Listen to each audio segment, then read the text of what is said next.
Buenos días, buenas tardes o buenas noches con todas las personas que están viendo este video. Yo soy Nelson Berú y estamos en el día 13 de julio. Vamos a estudiar el capítulo 19, 20 y 21 de Isaías y seguimos con las profecías de Isaías, ¿no? Y bueno, ayer vimos acerca de Damasco, a ver, no, de la Damasco, sí, Damasco, Siria, vimos también de Moab, vimos de Etiopía, que está relacionado con Egipto, y hoy vamos a ver acerca de Egipto y vamos a ver acerca de Babilonia. Interesantes, interesantes, muy, muy interesantes. El estudio del día de hoy. Una vez más, gracias a las personas que siguen apoyando el proyecto del año bíblico. Muchas gracias, hermanos, de verdad. Yo no me cansaré de agradecerles porque si no fuera por su colaboración, yo hace rato que la verdad hubiera parado el proyecto por cuestiones de tiempo, por cuestiones económicas, que esa es la triste realidad. Hoy en la actualidad no está muy bien la economía para nadie, todos. Yo donde sea que escucho, en todos los países escucho crisis, la gente no tiene, que ni siquiera, o sea, eso es el pan de cada día y no es que la gente se queje, lastimosamente esto así es. Y el mundo se declina a algo peor, es por eso que es muy importante la vida en el campo, pero bueno, esos son otros temas que ya hemos tratado y hemos de seguir tratando más adelante, ¿no? Y bueno, sin más preámbulos, vamos a empezar el día de hoy con una oración, ¿ya? Oremos. Padre nuestro que estás en el cielo, santificado sea tu nombre. Mi Señor, gracias por el día más de vida. Seas tú, mi Dios, una vez más, el maestro instructor de esta clase. Seas tú también el que nos permita llegar hasta el fin de este año bíblico, mi Dios. Por favor, no sean nuestras fuerzas, sino las tuyas, mi Dios, dándonos a nosotros, Señor mío, el Espíritu Santo, mi Dios, nos permitas a seguir avanzando, mi Dios, hasta el final de este año. Ayúdanos a poder cumplir esta meta, mi Señor. Gracias, mi Dios, por todas las personas que me colaboran de mil y un maneras, mi Dios, por las oraciones, el apoyo en los grupos, los administradores, mi Dios, todo, mi Dios, muchas gracias. Ayúdame, mi Dios, a seguir adelante, Señor, y ser cada día mejores. Te lo pedimos todo sin merecerlo, en el nombre de tu amado Cristo Jesús. Amén. Y bueno, vamos a arrancar con el capítulo 19, profecía acerca de Egipto. Empieza así, profecía para Egipto. Dios llega galopando en una nube y por eso tiemblan los ídolos de Egipto, ¿no? Y bueno, aquí nos pone un mensaje figurativo, ¿no? De Dios cabalgando en las nubes, ¿no? Y los dioses de Egipto, pues bueno, se aterrorizan. Bueno, esto de la nube es muy interesante, ¿no? Acordémonos que el pueblo de Israel era protegido por una nube. ¿Cómo era esta nube? Esa es otra historia, pero bueno, ahí entran muchas especulaciones. Sea como sea, era un acto de Dios, ¿no? Bueno, sigamos. Dice, ¿qué más nos decía acá? Dice, haré que los egipcios se peleen entre ellos. Es interesante, estaba leyendo el comentario bíblico adventista y nos decía que Egipto era un país políticamente, militarmente, podríamos decirlo, muy privilegiado, muy privilegiado. Egipto, podríamos decir que son como los países latinos. Los países latinos son millonarios, o sea, aquí en mi país, voy a hablar de mi país, que es del que mejor les puedo hablar porque lo conozco bien. Tenemos petróleo, tenemos oro, tenemos agricultura, tenemos agropecuaria, lo que es todo el ganado, tenemos costa, sierra, oriente, tenemos el mar, pertenecemos a la selva amazónica. O sea, somos millonarios, o sea, en recursos. O sea, aquí en mi país hasta el día de hoy nadie se muere de hambre. Tenemos una migración venezolana. Aproximadamente creo que hay como 200.000 venezolanos en el país y aún así nadie se muere de hambre. O sea, me estoy tratando de decir que tenemos recursos hasta para más personas. ¿Saben cuál es el problema? No hay una buena administración. Esto le pasó a Egipto. Egipto era una cosa bárbara. Por un lado tenían el desierto, por otro lado tenían el Nilo, por otro lado tenían otras cosas más. Bueno, la cosa es que los manes estaban en el jardín del Edén, podríamos decirlo así, ¿no? Pero lastimosamente por dentro ellos se hicieron pedazos. Hoy en la actualidad lo mismo pasa con los países latinos. La política es una desgracia. Simplemente los presidentes hacen ricos ellos mismos. Eso lo podemos ver, por ejemplo, en la última presidenta que tuvo Argentina, México, el famoso Peña Nieto, y bueno, etcétera, etcétera, etcétera. Ahí nos podemos ir de largo. Bolivia, Evo Morales, y bueno, una desgracia tras otra, simplemente han sido nuestros líderes, ¿no? Entonces, Egipto era ¿qué les digo? Era la potencia, podía ser tranquilamente potencia mundial, ¿no? Y lo fue en su época, ¿no? Pero lastimosamente los conflictos internos lo hicieron pedazos, ¿no? Eso es así de simple, ¿no? Y bueno, ¿qué dice? Dios dice que iba a trastornar Egipto. Pondré Egipto en manos de un rey tirano, ¿no? Ahora, eh, yo no sé cómo es la situación actual de Egipto. Le podemos echar un ojo a ver cómo está Egipto. Oye, háganle, ¿no? Porque no me acuerdo. No me acuerdo qué país, una vez lo vi esto, ahí no me acuerdo, ya hace algunos años, no me acuerdo qué país no tiene un propio presidente de ahí mismo, ¿no? Es como, por ejemplo, yo soy ecuatoriano, ¿no? Yo por ende quiero que mi presidente sea ecuatoriano, hablando hipotéticamente, a mí la política no me interesa y como cristiano no me tiene que interesar, pero como ciudadano ecuatoriano me gustaría que mi presidente sea ecuatoriano, ¿no? Que no sea un chileno o un, no sé, ¿no? Un ruso, no sé, de otro país. No es lo mismo, o sea, tendría que salir de su propia tierra, es la lógica, ¿no? Entonces, miren, aquí a Egipto se le condena que no iba a tener un presidente o un líder o un rey de su propia nación. No me acuerdo si era el país de Egipto, no me acuerdo qué país era, que hasta el día de hoy no tienen un propio presidente de su propio país. No me acuerdo qué país era, no me acuerdo si era Egipto, pero bueno, queda ahí en el aire, simplemente disculpen por darles una información a medias, pero bueno. ¿Qué más dice? Secaré sus aguas. Acuérdense que el Nilo creo que es el segundo río más grande del mundo. El más grande del mundo es el Amazonas, que es una cosa bárbara, es un monstruo a comparación del Nilo, ¿no? Pero sea como sea, era el Nilo. El Nilo era el Nilo. En este mundo antiguo, el Nilo era el Amazonas hoy en la actualidad, podríamos decirlo, ¿no? ¿Qué más tenemos? Las plantas sembradas morirán por falta de riego, obviamente, ¿no? Y falta de agua. Los pescadores se lamentarán, pues bueno, si no hay agua no hay peces. Los que tejen lino también, o sea, iba a afectar incluso. Verán, si tú, por ejemplo, en mi país y en algunos países latinoamericanos funciona el famoso cilindro de gas, ¿ya? Ese cilindro de gas que está pesado de ir a comprar a la tienda. Pero bueno, y miren, las pocas veces en mi corta vida que yo he visto cuando se ha subido el gas, sube todo, suben los pasajes, sube el pan, sube la comida, sube todo, porque si sube eso, sube todo, es por lógica, ¿no? Entonces si se afectaba o sea, si se afecta un recurso, eso afecta a todo, ¿no? Aunque aún las empresas que podríamos decir entre comillas no tienen nada que ver, también quedan afectadas, ¿no? ¿Qué más tenemos? ¿Dónde me quedé? Ya, bueno, si van a penar, lástima, si van a lamentar todos estos pescadores, ¿no? Y bueno, versículo 11 lo resume así, sacada la traducción de la Biblia latinoamericana, un poco fuerte, un poco ofensiva, tal vez la palabra, pero dice, toda la corte de Faraón son unos estúpidos, es lo que decía la versión latinoamericana. Aquí le dice son unos necios, que es literalmente lo mismo, solo que dicho de una manera quizás un poco más suave. Pero la versión latinoamericana decía así, son unos estúpidos, son unos tontos. No. ¿Por qué? Porque tus sabios te dicen, porque tus sabios no te pueden decir lo que Dios está por hacer en Egipto, ¿no? O sea, ellos ignoraban totalmente la voluntad divina. Esto ya lo vimos en la historia de José, ¿no? Los pobres no sabían interpretar el sueño, por ahí se sacaron la vuelta, como se dice popularmente. Vino José, les dijo comas, puntos y detalles acerca del sueño. Todo, fue una cosa bárbara, ¿no? Entonces, miren, esa es la cuestión con Egipto, ¿no? Los jefes de las tribus, ¿no? Extravían a Egipto, o sea, y aquí nos menciona las ciudades de Zoán y Nof, que son ciudades capitales del país, ¿no?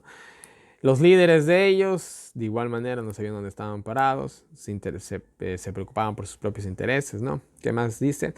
Dios ha dado un espíritu que hace fracasar los planes de los egipcios. Y ahí tenemos otra inclusión, podríamos decirlo, de parte de Dios. Miren, cuando Dios decreta algo, señores, olvídate. O sea, tú lo que hagas, olvídate. Dios ha dicho que pasa así y pasará así, que va a ser así y sucede así.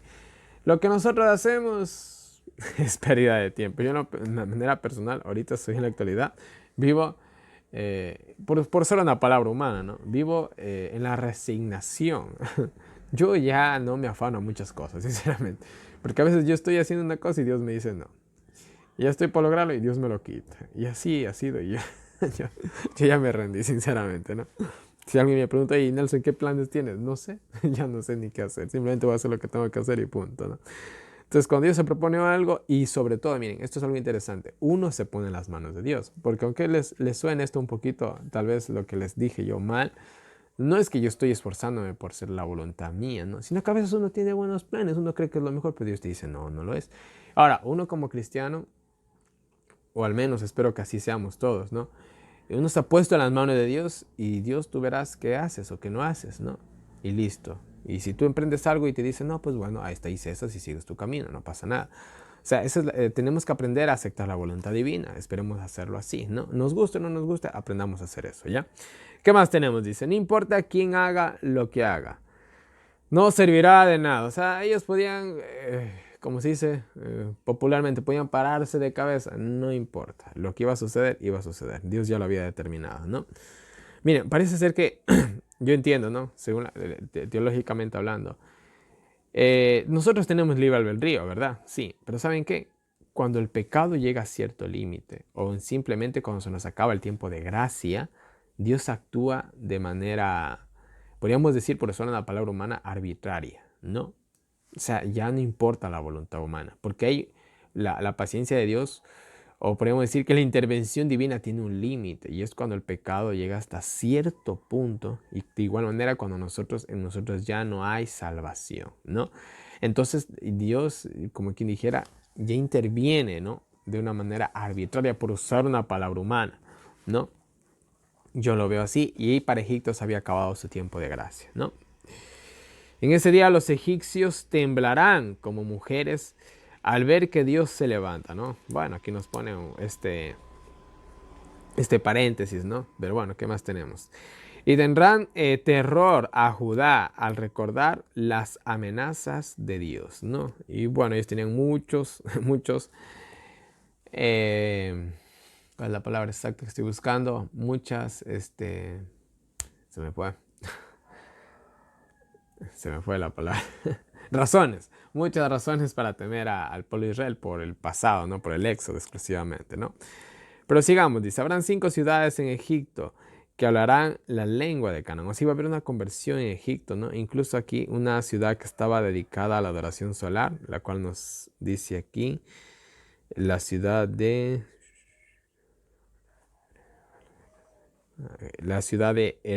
Eres, creo que así se pronuncia, ¿no? Iba a pasar de la adoración solar a la adoración divina, o sea, de adorar a Satanás a adorar a Dios, de adorar el domingo a adorar al sábado, podríamos decirlo así, ¿no? Sigamos. Y en Egipto se levantará un altar a Jehová. O sea, iba a haber una renovación en el país de Egipto, ¿no? Espiritualmente hablando. Pero bueno, obviamente esto nunca pasó. Ya sabemos por qué.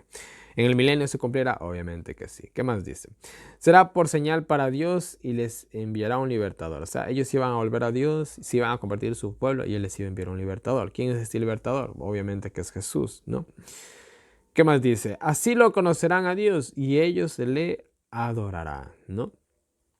Si Dios los castiga, Él también los sanará. Y esto lo vimos en Joel, si no me equivoco, ¿no? Dios castiga, pero es por nuestro propio bien. Y así como nos castiga, también nos sana.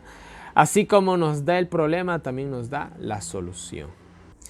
Y esa es la promesa divina más bonita que nosotros podemos tener, ¿no? Que a pesar de todo, Dios nos da el problema por usar palabras humanas, ¿no? Pero también nos da la solución, ¿no? Y bueno, sigue el capítulo 19. ¿Dónde me quedé? Ya. Dice, Egipto y Asiria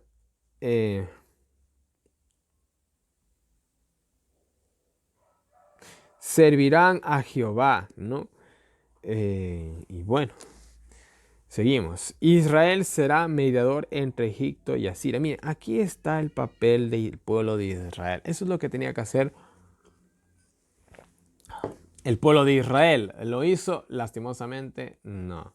Pero esa era la idea, y que Dios, Jesús, me has dicho específicamente, lo volvió a reafirmar cuando vino a la tierra, ¿no? Que nosotros teníamos que ser luz, teníamos que ser un puente de salvación para el mundo, ¿no?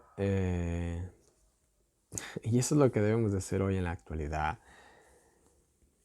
En cada uno de los diferentes ministerios que se llevan a cabo en la iglesia, ¿no? Llevar la luz al mundo, ¿no?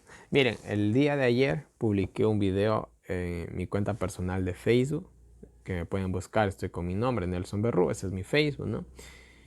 Y compartí un video de una abominación, de una de las muchas abominaciones que se llevan a cabo en el famoso club de Conquistadores en esos Camporís. Si ustedes veían la imagen y le ponían una música mundana, sea la que sea, eso era una discoteca, no distinguían entre el mundo y los mal llamados hijos de Dios. Y lo increíble, ¿no? Hubo muchas personas indignadas, ¿no? Pero también hubieron personas que justificaban eso. O sea, verán, hay cosas que tú dices, tú puedes justificar y decir, bueno, está bien, ¿no? Ya. Pero lo que se veía en ese video era injustificable. Pero hubo gente que justificó. Y me fui a debate exclusivamente con un cantante de la iglesia. No lo conozco yo al señor, no me acuerdo ni cómo se llamaba. ¿Ya? Y bueno, tuvimos un debate muy largo en la misma publicación del video. Y lo más increíble es que yo le pedía una cita bíblica que respalde todo lo que él defendía, ¿no? En todas las 1000 palabras que cruzamos, no pudo dar una sola cita bíblica.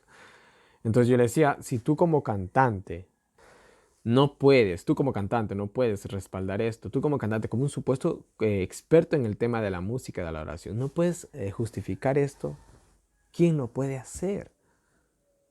Y simplemente hemos llegado al punto de, no importa lo que tú veas, no puedes decir nada, porque eso es criticar, eso es juzgar, eso no es amar al prójimo como uno mismo. Ay, mis queridos hermanos, ay, yo me pregunto cuántos de ustedes, como padres, si ustedes vieran que uno de sus hijos se va por un camino donde hay peligro de muerte, ustedes les van a decir, oye, no te vayas por ahí, supuestamente para no asustar. No, todo lo contrario, ustedes, no importa cuánto terror le tengan que meter ustedes a su hijo, ustedes les van a hacer hasta lo imposible para que él no se vaya por ahí, para que, aunque él se asuste, no corra en riesgo su vida. Pero en la actualidad estamos en el punto de que no importa lo que ellos hagan, tú no digas nada, porque eso es criticar, eso no es amar. O sea, yo puedo ver que mis hermanos se pierden y no digo nada y no protesto. Yo al menos como figura pública tengo que hacer hasta lo imposible por protestar este tipo de cosas, ¿no? Que no son nada más ni nada menos que apostasía. Y lo único que hacen es simplemente llevar a los jóvenes a la perdición. Eso es lo que se hace. ¿Por qué los jóvenes se van al mundo? Porque ya se adaptaron al mundo. En la iglesia los adaptaron al mundo. Entonces ellos, si en los camporís, como dicen los mexicanos, y parece que es una palabra un poco vulgar, pero bueno, no quiero que lo tomen en un sentido vulgar, sino en el sentido que es de la palabra y que entra en este ejemplo, ¿no? Si en los camporís son un desmadre, ¿no? Y el mundo es igual así, de hecho un desastre, ¿cuál es la diferencia? ¿Qué me impide a mí coger un día y meterme en una discoteca? Si la discoteca ya la tuve en la iglesia, ¿cuál es la diferencia? No puedo distinguir entre el bien y el mal. Eso es así de simple, no puedo. Nosotros deberíamos ser los portadores de luz, no como Lucifer, en el buen sentido de la palabra, ¿ya? Pero no lo estamos haciendo. Ahora, si tú coges e invitas a un joven nuevo a la iglesia y lo llevas al club de conquistadores, a ese relajo que hubo en ese evento, ¿qué va a pensar el joven? Oye, yo para eso sigo en la discoteca. O sigo en la discoteca porque si en la discoteca también se festeja así, en la iglesia también así, entonces estar en la discoteca es bueno, es la lógica. Pero miren, hoy en la actualidad estamos en simplemente los mal llamados adventistas que existen hoy en la actualidad, que lastimosamente incluso lideran la iglesia a nivel mundial, ¿no? Están simplemente dejándose llevar por lo, entre comillas, políticamente correcto. No critiques, no digas nada, simplemente diviértete. Si a vos te parece bien, está bien, porque ahí no faltan, no. Los comentarios, yo no le veo nada de malo. Es que nunca se trata de lo que tú le veas, se trata de cómo Dios lo ve. Porque si hablamos de que yo no le veo nada de malo, hay gente que no le ve nada de malo a matar, hay gente que no le ve nada de malo a robar, hay gente que no le ve nada de malo a estafar, hay gente que no le ve nada de malo que ellos tengan 40 años y se enamoren de un niño o de una niña de 5 años. Hay gente que no le ve nada de malo, ellos dicen que eso es amor. Entonces, ¿en qué mundo de locura entramos? ¿Sí se dan cuenta? O sea, hay cositas que no pueden ser así. Y ahora, nosotros como cristianos, lo que debe justificar cada acto de nuestra vida es un escrito está. Incluso esta persona al final incluso comenzó hasta a mofarse de los pasajes bíblicos. Este cantante de la iglesia comenzó a mofarse de los pasajes bíblicos. Y eso fue ya el colmo, ¿no? Lastimosamente, no todos los adventistas cumplen el papel que deberían de cumplir. No, lastimosamente, ¿no? Y esto es lo que Dios siempre esperó. Volvemos al ejemplo, ¿no? Israel siendo mediador entre Egipto y Asiria, mediador por Dios. Pero en la actualidad no. Simplemente buscamos nuestra gloria, nuestra comodidad, pasarla acá. La iglesia es un club, ya no es un centro de reunión para aprender de Dios, no. Es un club. Hoy en la actualidad el 99,9% de las iglesias son eso, lastimosamente. Y si por ahí se mantienen un par de iglesias bien, es por algún buen pastor que aún existe, ¿eh? Están en peligro de extinción, pero aún existen, yo conozco un par. O por algunos miembros de iglesias que se mantienen firmes en la verdad. Ya, pero del resto, olvídense, mis queridos hermanos. Sigamos. Israel será mediador entre Egipto y Asiria. Y Dios bendecirá a Egipto y Asiria, ¿no? Y va a haber la bendición de Dios, y va a ser un pueblo de Dios, en otras palabras, ¿no? Vamos al capítulo 20, que es la continuación de esto, ¿no? Bueno, en el año que vino Tartán, que era general de Asiria, cuando le envió Sargón, que era rey de, rey de Asiria, ¿no? En el año en que Asiria tomó la ciudad de Asdod creo que así se pronuncia, ¿no? Pasa esto, esta orden llegó de parte de Dios a Isaías, ¿no? Le ordenó Dios a Isaías que ande desnudo. Vamos a aclarar la palabra aquí, desnudo. No es que el hombre andaba como Dios lo trajo al mundo. No, muy posiblemente. Esto ya lo vimos en el caso de Saúl, cuando Saúl se desnudó y profetizó. Habla en el sentido de que se quitó sus ropas de silicio y parece hasta donde se medio llega a entender que por lo menos el tipo andaba en ropa interior, por lo menos, ¿no? Que era lo más digno. Ahora, si Isaías en realidad andaba como Dios lo trajo al mundo, oye, hubiera sido intolerable para alguien poderlo ver, o que alguien lo hubiera cogido en serio. O por último, o sea, era imposible, ¿no? Porque era alguien que estaba desnudo, afectaba la integridad de las personas, ¿no? Entonces, miren, aún hoy en nuestra sociedad, hoy en la actualidad, son cosas que afectan, ¿no? Que realmente, o sea, incomodan, ¿no? Incomodan. Es como a veces, yo he visto un acto bastante, que yo no apruebo, ¿no? Hay gente, por ejemplo, que tiene operaciones y cosas así, ¿no? Y ellos, para pedir dinero, que bueno, andan mostrando su operación, su llaga, sus heridas, ¿no? Que son cosas que no están bien, porque hay gente que es sensible, ¿no? Entonces, miren, si es una herida, nos provoca eso, imagínense ahora ver a alguien desnudo. Entonces, no era este el caso era realmente que estaba por lo menos en ropa interior, ¿no? Y descalzo, ¿no? Andaba él. Fue orden divina. ¿Por qué Dios le dio esa orden tan rara? Que ande al pobre ahí en ropa interior y sin sandalias, sin nada. Así como Isaías estaba desnudo, estará desnudo 3 años Israel, ¿no? A ver, un ratito. No, perdón.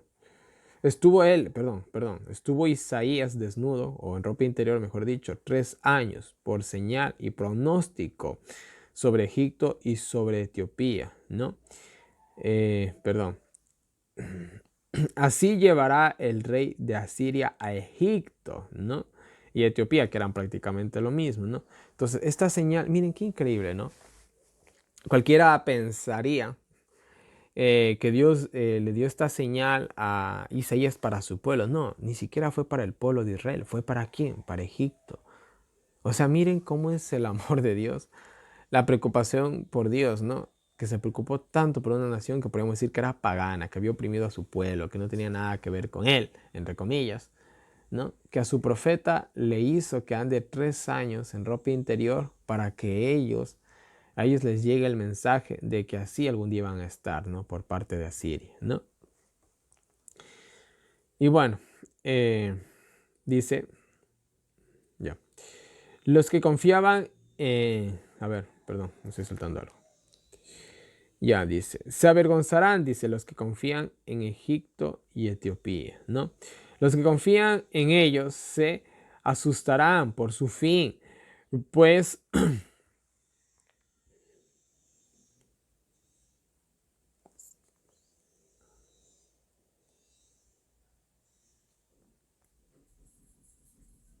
a ver, perdón. Ya, muy bien. Pues, o sea, su esperanza había estado en ellos. O sea, estos países que habían dependido, habían confiado en Egipto y en Etiopía, que eran prácticamente lo mismo, estaban correlacionados, ¿no? Ellos iban a espantar, ¿no? Porque si a ellos les pasó eso, esa desgracia, ¿no? Que iban a ser llevados a cautiverio, ¿no? Que era la figura que trataba de hacer entender Isaías, ¿no? Si ellos, a estos países en los que se confiaban les pasó eso, ¿qué creen que les iba a ocurrir a estos pequeños países que habían confiado en ellos? Ellos iban a tener una suerte peor, prácticamente, ¿no? Y ese es el mensaje que quiso dar Dios por medio de Isaías, ¿no? Y bueno, ¿no? Y eso es todo lo que nos dice aquí. Y una vez más, el periodo de tiempo. Aquí nos aparece el periodo de tiempo de 3 años, ¿no? Un tiempo literal, muy literal, ¿no? Entonces, la Biblia cuando habla de años parece que es un tiempo literal. No podemos coger estas profecías y botarlas en el futuro, ¿no? Al menos estos periodos de tiempo, ¿no? No podemos hacerlo, ¿no? Ya hemos de llegar más a los periodos de tiempos cuando lleguemos a Daniel y Apocalipsis. Pero bueno, vamos con el capítulo final, vamos con el capítulo 21, profecía acerca de Babilonia. Bueno, aunque el pasaje bíblico nos comienza así, profecía del desierto que está junto al mar. Obviamente se está haciendo una referencia a Babilonia, está implícito, ¿no? Se entiende que es a Babilonia, ¿no? Viene como una tormenta desde el desierto, ¿no? Pues una referencia obvia a los medos y a los persas, ¿no? ¿Qué más dice? Elán y Media vayan contra Babilonia. Es la orden que se da en el versículo 2, ¿no? El ladrón se dedica a robar y el destructor a destruir. Bueno, la destrucción ahí está implícita. Nos está diciendo la destrucción que les iba a llegar a ellos, ¿no? Y el profeta en el versículo 3 dice, estoy aterrado, ¿no? Estoy en pánico, ¿no? Expresa un gran terror realmente el profeta en los versículos 3 y 4, porque lo que iba a llegar a Babilonia no era nada bonito también, ¿no?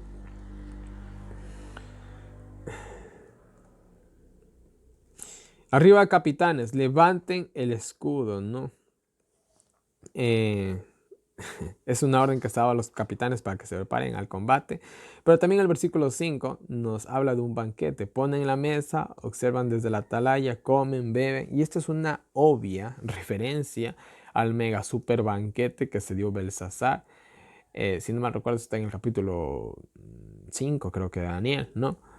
Y los tipos estaban tan confiados, ¿no? Porque Babilonia, dice que Babilonia los muros tenían de ancho, escuchen, de ancho, no de alto, de ancho, 25 metros.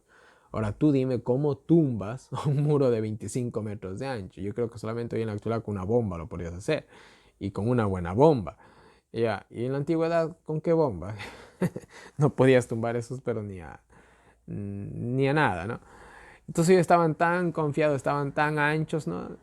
vieron a los medos y a los persas por arriba, esos no van a entrar nunca, dijeron, ¿no? Y se pusieron a comer y a beber. No les importó porque realmente estaban mega súper protegidos, pero Dios ya había determinado que esa noche iban a caer. Ya sabemos la historia, se metieron por el Éufrates, etcétera, etcétera, y bueno. Ya hemos de llegar a esa historia, ¿no? Entonces aquí se describe el mega super banquete que estaba pegándose Belsasar, si no mal recuerdo, que era el que se llamaba así en ese momento el rey, el coregente, porque eran dos los que estaban en ese momento gobernando, si no mal recuerdo. Bueno, ya hemos de llegar a Daniel. Y bueno, ahí lo describe, ¿no? ¿Qué más dice? Pon un centinela, dice Dios, para que diga lo que vea, ¿no? Viene el enemigo, ¿no? Pon atención a la caballería. O sea, aquí, bueno, se da todo un lenguaje, ¿no? De la vigilancia que tenían que tener a los medos. Pero como ellos se fiaron, señores, olvídense, ¿no? Y miren, en una situación, verán, nosotros, una vez creo que les expliqué esto. Hay 5 estados de colores en los que está el ser humano. Por ejemplo, está el estado blanco. En el estado blanco es muy peligroso estar porque tú estás ignorando todo lo que pasa a tu alrededor. Entonces ahí es cuando surgen los accidentes, ¿no? Está el estado amarillo en el que tú estás pendiente de tu entorno. Después está el estado rojo en el cual ya estás, no, perdón, el estado naranja en el cual estás ya más a la expectativa, ya esperando que acontezca algo, así que es difícil que te pase algo. Por último está el estado rojo y el estado negro, que son los más críticos, en los cuales ya te preparas a una cuestión de vida o muerte, ¿no? Entonces nosotros, al menos como seres humanos, para que nunca nos pase nada, siempre tenemos que estar en el estado amarillo, estar pendiente a nuestro entorno, ¿no? Simplemente ver, ¿y qué pasó ahí, no? Y ya, o sea, estar ahí, porque si no, ahí es cuando suceden los accidentes. Y por ejemplo, y esto yo lo pongo muy, muy en práctica cuando, por ejemplo, yo voy a acampar. Entonces, con los que yo voy a acampar, les doy una, podríamos decir, una mini capacitación. Les digo, miren, así estoy cocinado y etcétera, etcétera. No podemos hacer esto, no podemos fiarnos, no podemos quedar sin agua, no podemos hacer así. Tenemos el botiquín, siempre alerta. A ver, ¿dónde está el botiquín? Está allá. ¿Quién tiene el agua? Tú tienes el agua. ¿Dónde quedó el campamento? O sea, siempre estamos ahí y pendientes donde pisamos, ¿no? Porque ¿qué pasa si nos confiamos? Alguien se puede lastimar, nos puede picar alguna serpiente, que aquí hay un montón. O sea, puede pasar mil cosas. Entonces uno tiene que estar ojo al piojo, ¿no? Pero aquí Babilonia estaba, bueno, ya sabemos cómo estaba, ¿no? El vigía o el vigilante o el centinela exclamó que estaba atento todo el día, ¿no? Y he aquí que viene la caballería y me anuncia la caída de Babilonia, ¿no? Anunciaba, realmente la ciudad sitiada, así como en Jerusalén, anunciaba la caída de Babilonia, pero ¿cuántos, así como en Jerusalén o en Babilonia, cuántos tomaron en serio esto? Muy pocos quizás, ¿no?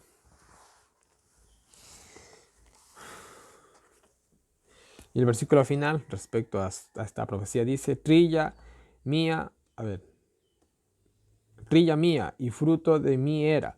Os he dicho lo que oí de Jehová de los ejércitos, Dios de Israel. Bueno, que al fin y al cabo iban a ser destruidos, ¿no? Eso ya lo sabemos, ¿no? Simplemente el profeta está diciendo lo que Dios había dicho, ¿no?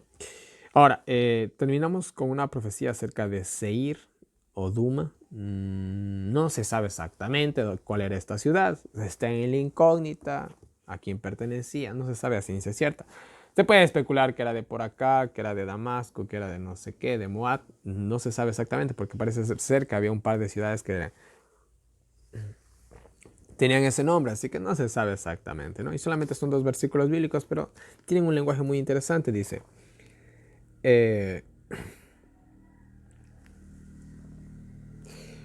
alguien me grita desde seguir pidiéndome la hora, ¿no? Y mira, el versículo bíblico dice textualmente así. El guarda respondió, la mañana viene y después la noche. Si preguntáis, preguntad, volved, venid, ¿no? En otras palabras, miren, él está diciendo, oye, ¿qué horas son? El guardia le dice, mira, la mañana viene y después de la noche. Obviamente que esto parece ser que estaba de noche, estaban pasando en un momento crítico, ¿no? Pero va a venir el día, pero no importa que venga el día, va a volver a venir la noche. O sea, en otras palabras, ahorita estamos en problemas, va a venir un momento de paz, pero van a venir más problemas, así que no importa qué horas son, ¿no? No importa en el estado que ahorita nos encontramos, esto va a seguir de mal en peor, prácticamente lo que trata de decir Sentinel. Y por último le dice, si quieres vuelve a preguntar, pero la respuesta prácticamente va a ser la misma en el futuro, ¿no? Ese es el lenguaje que se da aquí. Me gustó ese lenguaje, es muy interesante, ¿no? No conocía ese proverbio, por así decirlo. Y bueno, en fin, eso con respecto a Duma o Seir, que no se sabe realmente la ubicación de esta ciudad o de este país, etcétera, ¿no? Y los últimos finales, los versículos finales, tenemos una profecía acerca de Arabia, ¿no? Y bueno, profecía sobre Arabia, ¿no? En el bosque, a ver, en el bosque de Arabia pasaréis la noche, ¿no? Caravanas de Dan, ¿no? Y bueno, ahí habla de que estas caravanas de comerciantes iban a pasar la noche en el bosque de Arabia, ¿no? Ahora, ¿qué más tenemos?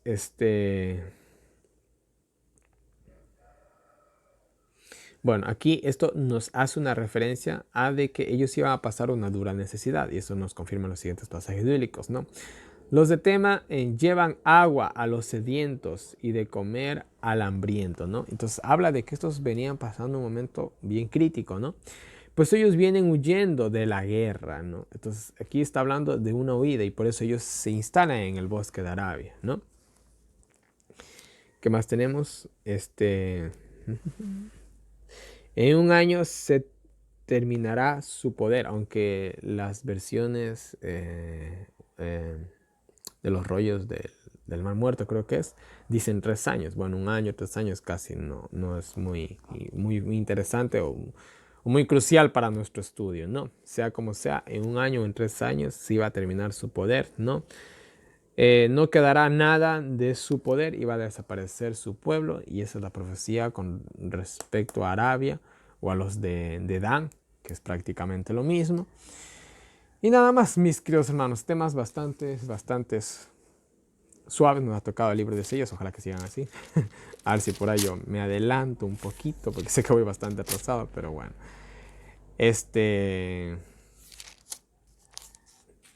Sí, siguen las profecías de largo, ¿eh?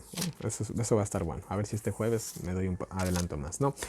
Y bueno, mis queridos hermanos, este ha sido el estudio de hoy. No nos olvidemos de la reflexión del día de hoy por excelencia, que fue la del versículo 24 del capítulo 19 de Isaías, ¿no? Israel como intermediario, el pueblo adventista como intermediario, no para llenar una agenda, no para agradar a un pastor, sino por hacer la voluntad de Dios y llevar el mensaje de los 3 ángeles al mundo entero, en palabra y en testimonio, ¿no? Eso es lo que debemos de hacer, ¿no? Y bueno, mis queridos hermanos, una vez más en pantalla tienen toda mi información de contacto para todas las personas que me quieran agregar al WhatsApp. Ahí está mi número telefónico. Preguntas, sugerencias, correcciones, cualquier cosita, háganmelo llegar. Si quieren pertenecer a un grupo de estudio del año bíblico, háganmelo saber. De igual manera, tienen diferentes maneras en las que pueden colaborar para seguir haciendo el año bíblico, seguir en este proyecto. Muchas gracias. En la descripción de este video tienen un enlace para PayPal. Y bueno, eso es todo. No les canso más. Que Dios nos diga con nosotros, nos ayude a seguir adelante. Y nos vemos el día de mañana con un nuevo video.